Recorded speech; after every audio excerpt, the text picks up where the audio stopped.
Que se passe-t-il à Val-d'Or? Ben, il se passe bien des affaires, puis plusieurs de très préoccupantes.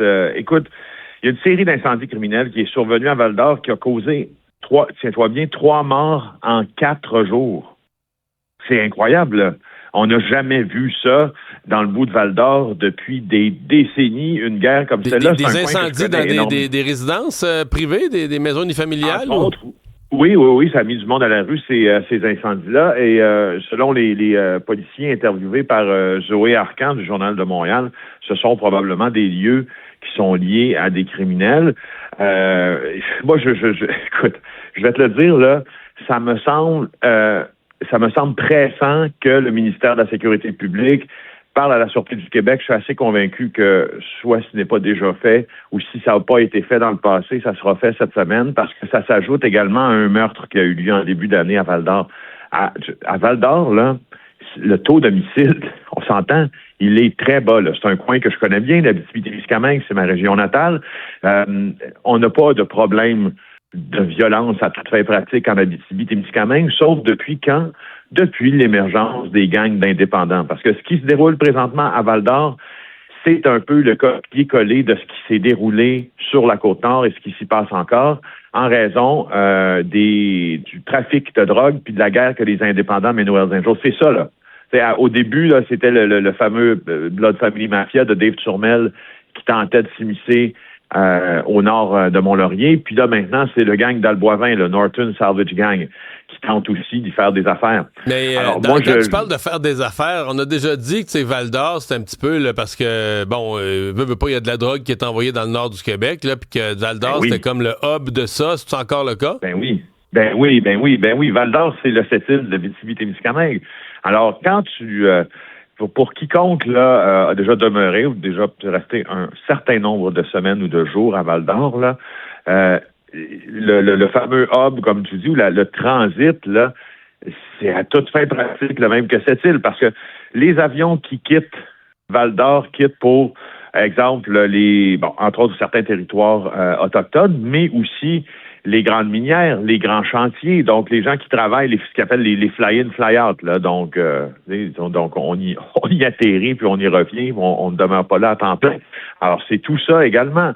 C'est des employés d'Hydro-Québec qui travaillent dans le Nord, c'est des employés de la Raglan dans le Nord, c'est bon et tout ça.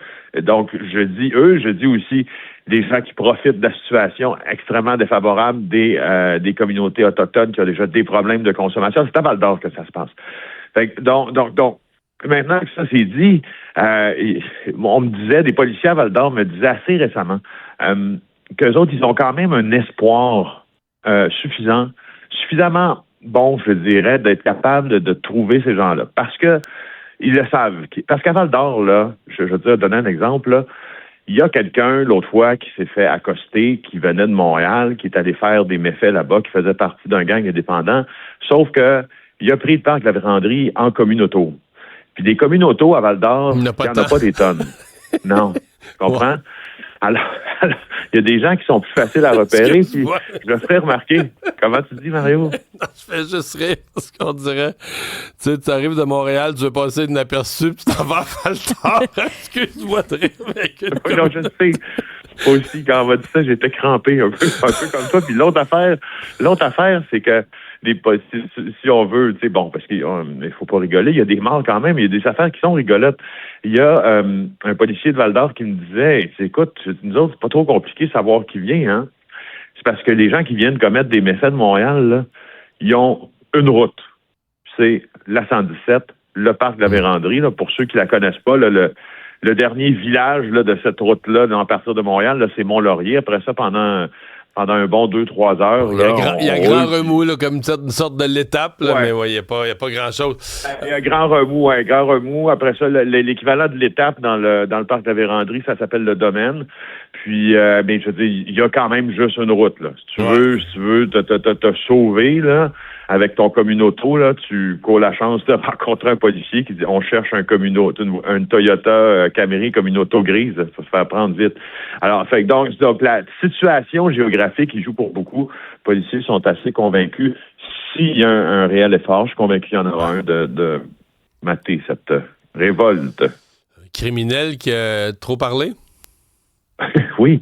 Écoute, c'est l'histoire d'un vendeur de drogue qui se déplace en métro et qui, justement, est allé donc faire ses transactions avec un homme qui était un agent double. Alors, il s'appelle Danny Bouchard. Lui, il attendait sa sentence récemment. Il voulait être libéré sous caution pour son arrestation. En fait, il attendait sa libération en attendant son procès. Il y avait 23 accusations en lien avec les stupéfiants. Et puis, en fait, c'est ça. Il y a une source policière qui a indiqué que notre ami en question vendait des drogues en bonne quantité. Il y a un agent d'infiltration. C'est un job de police assez simple. Il y a un agent d'infiltration qui appelle le suspect. 3 jours plus tard, il a fait 1 livre de cannabis. Donc, l'accusé, dans ce temps-là, n'avait pas de voiture. Donc, vers le lieu de transaction, l'agent d'infiltration, t'imagines, le policier se fait demander par le vendeur, si tu viens me chercher au métro. Donc, il va chercher son vendeur au métro. Wow. Là, il jase dans l'auto. Là, il passe dans l'auto, puis le vendeur s'ouvre. Il dit, moi, je peux te vendre des pilules, de la cocaïne, puis aussi, Bouchard montre des photos d'armes, et là, les photos sont sur Internet, sont sur le site du Journal de Montréal, là, d'armes à feu, et puis il confie que lui, il y a des fusils chez lui, puis il sait où en acheter des armes, mais en grande quantité, puis là, si tu regardes ces armes-là, écoute, là, des carabines, des SKS, des munitions. Alors, tu sais, il y avait tout. Alors, c'est un peu, comme on dit, il est un peu l'artisan de son propre malheur, M. Bouchard. Qui n'a pas été libéré, d'ailleurs, en attendant la suite des procédures. Là, maintenant, il est accusé de trafic d'armes à feu. C'est ça. Merci, Félix.